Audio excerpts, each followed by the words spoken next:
ਦਰਬਾਰ ਸਾਹਿਬ ਨੂੰ ਲੈ ਕੇ ਜੋ ਜੀ। ਭਾਰਤ ਦੇ ਵਿੱਚ ਜੋ ਝੂਠ ਪ੍ਰਚਾਰ ਜਿਹੜਾ ਉਹ ਚੱਲ ਰਿਹਾ, ਬਹੁਤ ਇੱਕ ਮੰਦਭਾਗੀ ਜਿਹੜੀ ਇਹ ਗੱਲ ਆ। ਜਿਸ ਤਰੀਕੇ ਦੇ ਨਾਲ ਭਾਰਤੀ ਫੌਜ ਦੇ ਆਈ ਡੋਂਟ ਨੋ ਕੌਣ ਬੰਦੇ ਸੀ ਜਿਨ੍ਹਾਂ ਨੇ ਇਹ ਗੱਲ ਦੀ ਸ਼ੁਰੂਆਤ ਕੀਤੀ, ਪਰ ਉਹਨਾਂ ਨੇ ਇਹ ਦਾਅਵਾ ਕੀਤਾ ਜੀ ਸਾਨੂੰ ਤਾਂ ਆਗਿਆ ਮਿਲ ਗਈ ਦਰਬਾਰ ਸਾਹਿਬ ਦੇ ਜਿਹੜੇ ਹੈੱਡ ਗ੍ਰੰਥੀ ਗਿਆਨੀ ਰਘਬੀਰ ਸਿੰਘ ਹੋਣਾ ਦੇ ਕੋਲੋਂ, ਵੀ ਤੁਸੀਂ ਉੱਥੇ ਬੰਦੂਕਾਂ ਜਿਹੜੀਆਂ ਆ ਉਹ ਬੀੜ ਲਓ ਤੇ ਉਹਦੀ ਸੁਰੱਖਿਆ ਦੇ ਲਈ ਤੁਸੀਂ ਉੱਥੇ ਬੀੜ ਸਕਦੇ ਆ। ਪਰ ਇਸ ਗੱਲ ਦੀ ਹੁਣ ਭਾਰਤੀ ਫੌਜ ਨੇ ਖੁਦ ਜਿਹੜੀ ਉਹ ਪੁਸ਼ਟੀ ਕਰ ਦਿੱਤੀ ਆ ਵੀ ਇਹ ਗੱਲ ਬਿਲਕੁਲ ਝੂਠੀ ਹੈਗੀ ਆ। ਜਨੇਵਾ ਦੀ ਕਨਵੈਨਸ਼ਨ ਜਿਹੜੀ ਉਹ ਕਹਿੰਦੀ ਆ ਵੀ ਜਨਤਕ ਥਾਵਾਂ, ਧਾਰਮਿਕ ਥਾਵਾਂ ਦੇ ਉੱਤੇ ਨਾ ਬੰਬਾਰੀ ਕੀਤੀ ਜਾਵੇ, ਨਾ ਹਮਲਾ ਕੀਤਾ ਜਾਵੇ ਤੇ ਨਾ ਹੀ ਉੱਥੇ ਕਿਸੇ ਕਿਸਮ ਦੀ ਜਿਹੜੇ ਫੌਜੀ ਸਾਜੋ ਸਮਾਨ ਜਿਹੜੇ ਉਹ ਤੈਨਾਤ ਕੀਤਾ ਜਾਵੇ। ਪਾਕਿਸਤਾਨ ਦੇ ਫੌਜੀ ਤਾਂ ਆਪ ਆ ਕੇ ਜਿਹੜੇ ਮੂਹਰੇ ਹੋ ਕੇ ਕਹਿ ਰਹੇ ਸੀਗੇ ਵੀ ਅਸੀਂ ਪੰਜਾਬ ਦੇ ਉੱਤੇ ਹਮਲਾ ਨਹੀਂ ਕਰਨਾ, ਉਹ ਦਰਬਾਰ ਸਾਹਿਬ ਦੇ ਉੱਤੇ ਹਮਲਾ ਕਰਨ ਬਾਰੇ ਕਿੱਦਾਂ ਜਿਹੜਾ ਉਹ ਕੋਈ ਸੋਚ ਸਕਦੇ ਆ। ਇੱਥੇ ਉਸ ਤੋਂ ਬਾਅਦ 'ਚ ਗਿਆਨੀ ਰਘਬੀਰ ਸਿੰਘ ਹੁਣਾਂ ਦੀ ਜਦੋਂ ਇੰਟਰਵਿਊ ਜਾਂ ਗੱਲਬਾਤ ਬਿਆਨ ਉਹਦਾ ਆਉਂਦਾ, ਕਹਿੰਦੇ ਵੀ ਮੇਰੇ ਨਾਲ ਤਾਂ ਕਿਸੇ ਨੇ ਨਾ ਕੰਟੈਕਟ ਕੀਤਾ, ਨਾ ਕੋਈ ਗੱਲ ਹੋਈ ਤੇ ਨਾ ਹੀ ਕਹਿੰਦੇ ਵੀ ਸਾਨੂੰ ਇਹ ਪੂਰਾ ਭਰੋਸਾ ਆ, ਚਾਹੇ ਕੋਈ ਵੀ ਆ, ਵੀ ਉਹ ਦਰਬਾਰ ਸਾਹਿਬ ਦੇ ਉੱਤੇ ਕੋਈ ਹਮਲਾ ਜਿਹੜਾ ਉਹ ਨਹੀਂ ਜਿਹੜਾ ਉਹ ਕਰੇਗਾ। ਸੋ ਇਹ ਚੀਜ਼ ਜਿਹੜੀ ਆ ਹਰਜੋਤ ਸਿੰਘ ਜੀ ਸਪਸ਼ਟ ਜਿਹੜੀ ਉਹ ਹੋ ਗਈ ਆ। ਉੱਥੇ ਦੇ ਇੱਕ ਜਿਹੜੇ ਵਿੰਗ ਕਮਾਂਡਰ ਬਖਸ਼ੀ ਆ, ਉਹਨਾਂ ਨੇ ਪ੍ਰਫੁੱਲ ਬਖਸ਼ੀ ਜਿਹੜੇ ਆ, ਉਹਨਾਂ ਨੇ ਸਪਸ਼ਟ ਜਿਹੜਾ ਉਹ ਕੀਤਾ ਵੀ ਇਹੋ ਜਿਹਾ ਕੋਈ ਵੀ ਧਿਰ ਜਿਹੜਾ ਆ ਇਹੋ ਜਿਹੀ ਥਾਂ ਦੇ ਉੱਤੇ ਨਾ ਹੀ ਕੋਈ ਹਮਲਾ ਕਰਦੀ ਆ ਤੇ ਅੰਤਰਰਾਸ਼ਟਰੀ ਕਚਹਿਰੀ ਦੇ ਵਿੱਚ ਇਸ ਨੂੰ ਬਹੁਤ ਬਰੀਕੀ ਦੇ ਨਾਲ ਜਿਹੜਾ ਉਹ ਦੇਖਿਆ ਜਾਂਦਾ ਹੈਗਾ ਆ। ਸੋ ਸਮਝੌਤੇ ਹੋਏ ਨੇ ਇਹੋ ਜਿਹੀਆਂ ਚੀਜ਼ਾਂ ਦੇ ਵਿੱਚ। ਉਹ ਵੱਖਰੀ ਗੱਲ ਆ, ਭਾਰਤ ਦੀ ਆਪਣੀ ਫੌਜ ਆ ਕੇ ਜਿਹੜੀ ਦਰਬਾਰ ਸਾਹਿਬ ਦੇ ਉੱਤੇ ਉਹ ਹਮਲਾ 1984 ਦੇ ਵਿੱਚ ਉਹਨਾਂ ਨੇ ਉਹ ਕੀਤਾ। ਹੁਣ ਉਹਨਾਂ ਦਿਨਾਂ ਦੇ ਦਰਮਿਆਨ ਹੀ ਦੇਖੋ ਹਰਜੋਤ ਸਿੰਘ ਜੀ ਇਹ ਚਰਚਾਵਾਂ ਨੂੰ ਜਿਹੜਾ ਇਹਨਾਂ ਨੇ ਫੇਰ ਜਿਹੜਾ ਉਹ ਛੇੜ ਦਿੱਤਾ। ਫੇਰ ਇਹ ਝੂਠੀਆਂ ਜਿਹੜੀਆਂ ਗੱਲਾਂ ਆ ਉਹ ਕਿਸ ਤਰੀਕੇ ਨਾਲ ਤੋਰੀਆਂ। ਇਹ ਧੱਕੇ ਦੇ ਨਾਲ ਹਰਜੋਤ ਸਿੰਘ ਜੀ ਸਿੱਖਾਂ ਨੂੰ ਇਸ ਪੂਰੇ ਆਪਣੀ ਜਿਹੜੀ ਉਹ ਨਫ਼ਰਤ ਦੇ ਵਿੱਚ ਇੱਕ ਜਿਹੜਾ ਉਹ ਕਹਿ ਲਓ ਵੀ ਧਿਰ ਬਣਾਉਣ ਦੀ ਜਿਹੜੀ ਉਹ ਕੋਸ਼ਿਸ਼ ਕਰ ਰਹੇ ਸੀਗੇ, ਜੋ ਸਾਰਾ ਕੁਝ ਵੀ ਜਿਹੜਾ ਆਪਣੇ ਸਾਹਮਣੇ ਜਿਹੜਾ ਹੋ ਰਿਹਾ ਆ। ਸੋ ਦਰਬਾਰ ਸਾਹਿਬ ਦੇ ਉੱਤੇ ਪਾਕਿਸਤਾਨ ਦੇ ਵੱਲੋਂ ਡਰੋਨ ਦੇ ਹਮਲਿਆਂ ਦੀ ਜਿਹੜੀ ਗੱਲ ਆ, ਉਹ ਵੀ ਕਿਸੇ ਨੂੰ ਕੋਈ ਬਾਹੜੀ ਜਿਹੜੀ ਉਹ ਜਚੀ ਨਹੀਂ, ਉਹ ਵੀ ਉਹਨਾਂ ਨੂੰ ਝੂਠ ਲੱਗਾ। ਇੱਧਰੋਂ ਜਦੋਂ ਕਹਿੰਦੇ ਇਹ ਨਨਕਾਣਾ ਸਾਹਿਬ ਤੇ ਹਮਲਾ ਕਰਨ ਲੱਗੇ ਆ, ਉਹ ਵੀ ਲੋਕਾਂ ਨੂੰ ਜਿਹੜੀ ਉਹ ਗੱਲ ਬਾਹੜੀ ਜਿਹੜੀ ਕਿਸੇ ਨੂੰ ਜਚੀ ਨਹੀਂ। ਸੋ ਝੂਠਾ ਪ੍ਰੋਪੇਗੈਂਡਾ ਜਿਹੜਾ ਆ ਇਸ ਪੂਰੇ ਦਰਮਿਆਨ ਬਹੁਤ ਹੋਇਆ। ਪਰ ਆ ਪਿਛਲੇ ਜਿਹੜਾ ਕੱਲ ਦਾ ਚਰਚਾ ਜਿਹੜੀ ਇਸ ਟਾਈਮ ਧੱਕੇ ਦੇ ਨਾਲ ਜਿਹੜੀ ਉਹ ਛੇੜੀ ਗਈ ਵੀ ਉੱਥੇ ਦਰਬਾਰ ਸਾਹਿਬ ਦੇ ਵਿੱਚ ਬੰਦੂਕਾਂ ਬੀੜਨ ਨੂੰ ਉਹਨਾਂ ਨੇ ਆਗਿਆ ਦੇ ਦਿੱਤੀ ਆ, ਉਸ ਨੂੰ ਸ਼ਰੇਆਮ ਜਿਹੜੇ ਗਿਆਨੀ ਰਘਬੀਰ ਸਿੰਘ ਆ ਉਹਨਾਂ ਨੇ ਨਕਾਰ ਦਿੱਤਾ। ਤੇ ਇਹ ਸ਼ਰੇਆਮ ਜਿਹੜਾ ਝੂਠ ਦਾ ਪਲਾਂਦਾ ਆ ਉਹ ਉਸਾਰਿਆ ਜਿਹੜਾ ਉਹ ਜਾ ਰਿਹਾ ਸੀ। ਹੁਣ ਭਾਰਤੀ ਫੌਜ ਆਪ ਸਪਸ਼ਟ ਕਰ ਚੁੱਕੀ ਆ, ਪੁਸ਼ਟੀ ਕਰ ਚੁੱਕੀ ਆ ਵੀ ਏਦਾਂ ਦੀ ਕੋਈ ਗੱਲ ਨਹੀਂ ਹੋਈ ਸੀ। ਮਸਲਾ ਹੁਣ ਇਹ ਆ ਹਰਜੋਤ ਸਿੰਘ ਜੀ ਵੀ ਇਹ ਝੂਠ ਫੈਲਾਉਣ ਵਾਲੇ ਦੇ ਉੱਤੇ ਕੀ ਕਾਰਵਾਈ ਜਿਹੜੀ ਉਹ ਉੱਥੇ ਕੀਤੀ ਜਾ ਸਕਦੀ ਹੈਗੀ ਆ। ਹਿੰਦੁਸਤਾਨ ਦੀ ਸਰਕਾਰ ਨੇ 1955 ਚ, 84 ਚ, 86 ਚ, 88 ਚ ਸ਼੍ਰੀ ਦਰਬਾਰ ਸਾਹਿਬ ਤੇ ਹਮਲਾ ਕੀਤਾ।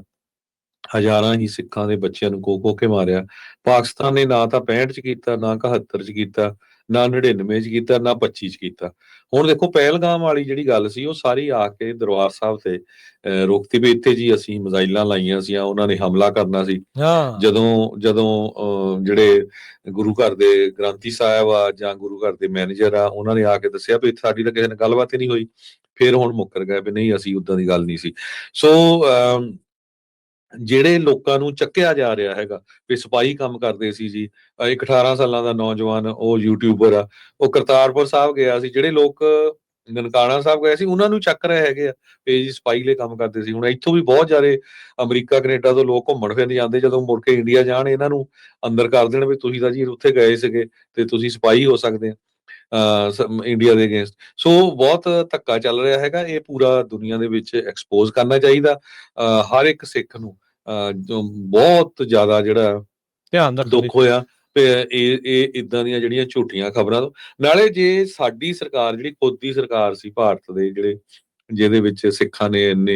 ਹਜ਼ਾਰਾਂ ਦੀ ਗਿਣਤੀ 'ਚ ਸ਼ਹਾਦਤਾਂ ਪ੍ਰਾਪਤ ਕਰਕੇ ਜਿਹੜਾ ਇੰਡੀਆ ਨੂੰ ਯਾਦ ਕਰਾਇਆ ਸੀ, ਜੇ ਉਸ ਸਰਕਾਰ ਨੇ ਇੰਨੀ ਵਾਰੀ ਇੰਡੀਆ ਤੇ ਹਮਲਾ ਕਰ ਦਿੱਤਾ ਤੇ ਪਾਕਿਸਤਾਨ ਤੇ ਤੁਸੀਂ ਕਿੱਦਾਂ ਜਿਹੜਾ ਯਕੀਨ ਕਰ ਲਓਗੇ? ਜਾਂ ਉਹ ਤਾਂ ਫਿਰ ਵੀ ਦੂਜਾ ਮੁਲਕ ਹੈਗਾ। ਪਰ ਇਹ ਝੂਠੀਆਂ ਖਬਰਾਂ ਜਿਹੜੀਆਂ ਫੈਲਾਉਣੀਆਂ ਨਹੀਂ ਚਾਹੀਦੀਆਂ ਹੈਗੀਆਂ। ਇਹ ਇੱਕ ਤਰ੍ਹਾਂ ਦੇ ਨਾਲ ਜਿਹੜਾ ਕਰਤਾਰਪੁਰ ਸਾਹਿਬ ਦਾ ਲਾਂਘਾ ਆ ਉਹਨੂੰ ਬੰਦ ਕਰਨ ਦੀ ਵੀ ਕੋਸ਼ਿਸ਼ ਹੋ ਰਹੀ ਹੈਗੀ ਆ, ਤਾਂ ਕਿ ਜਿਹੜੇ ਸਿੱਖ ਆ ਉਹ ਆਪਣੇ ਗੁਰੂ ਘਰਾਂ ਦੇ ਜਿਹੜੇ ਨਨਕਾਣਾ ਸਾਹਿਬ ਦੇ ਵਿੱਚ ਰਹਿ ਗਏ ਉਹਨਾਂ ਦੇ ਦਰਸ਼ਨ ਨਾ ਕਰ ਸਕਣ। ਬਿਲਕੁਲ ANI ਦੀ ਜਿਹੜੀ ਸਮਿਤਾ ਪ੍ਰਕਾਸ਼ ਆ ਉਹਦੀ ਇੱਕ ਗੱਲਬਾਤ ਦੇ ਵਿੱਚ ਇੱਕ ਲੈਫਟੀਨੈਂਟ ਜਨਰਲ ਸਮਰ ਇਵਨ ਦੀ ਗੁੰਕਾ ਉਹਨੇ ਇਹ ਬਿਆਨ ਜਿਹੜਾ ਉਹ ਦਿੱਤਾ ਸੀਗਾ ਵੀ ਕਹਿੰਦੇ ਵੀ ਗੋਲਡਨ ਟੈਂਪਲ ਦੀ ਹਾਇਰਾਰਕੀ ਦੇ ਵਿੱਚ ਦਰਬਾਰ ਸਾਹਿਬ ਦੀ ਹਾਇਰਾਰਕੀ ਦੇ ਵਿੱਚ ਜਿੱਦਾਂ ਹੈੱਡ ਗ੍ਰੰਥੀ ਸਾਹਿਬਾਨ ਜਾਂ ਹੋਰ ਜਿਹੜੇ ਆ ਉਹਨਾਂ ਨੂੰ ਲੱਗਾ ਵੀ ਇਹਦੇ ਵਿੱਚ ਤਾਂ ਖਤਰਾ ਆ ਤੇ ਅਸੀਂ ਉਹਨਾਂ ਨੂੰ ਜਦੋਂ ਐਕਸਪਲੇਨ ਕੀਤਾ ਤੇ ਉਹ ਕਹਿੰਦੇ ਵੀ ਤੁਸੀਂ ਡਿਪਲੋਏ ਕਰ ਸਕਦੇ ਵੀ ਸ਼ਰੇਆਮ ਕੋਰਾ ਸਫੇਦ ਝੂਠ ਜਿਹੜਾ ਆ ਉਹ ਬੋਲਿਆ ਗਿਆ ਵੀ ਤੁਹਾਡੀ ਸਰਕਾਰ ਤਾਂ ਹਮਲਾ ਕਰ ਸਕਦੀ ਦੂਜੇ ਦਾ ਤਾਂ ਸਾਨੂੰ ਅਸੀਂ ਕੁਝ ਕਹਿ ਨਹੀਂ ਸਕਦੇ ਪਰ ਤੁਹਾਡੀ ਸਰਕਾਰ ਨੇ ਤਾਂ ਕਈ ਵਾਰੀ ਜਿਹੜਾ ਉਹ ਭਾਰਤੀ ਸਟੇਟ ਨੇ ਉੱਥੇ ਹਮਲਾ ਕੀਤਾ ਆ ਉਹ ਉੱਥੇ ਜਿਹੜੇ ਉਹ ਗੋਲੇ ਦਾਗੇ ਆ ਫੌਜ ਆਪ ਦਾਖਲ ਹੋਈ ਆ ਉੱਥੇ ਆਪਾਂ ਨੂੰ ਪਤਾ ਹੀ ਆ ਜੋ ਜੂਨ 84 ਦੇ ਵਿੱਚ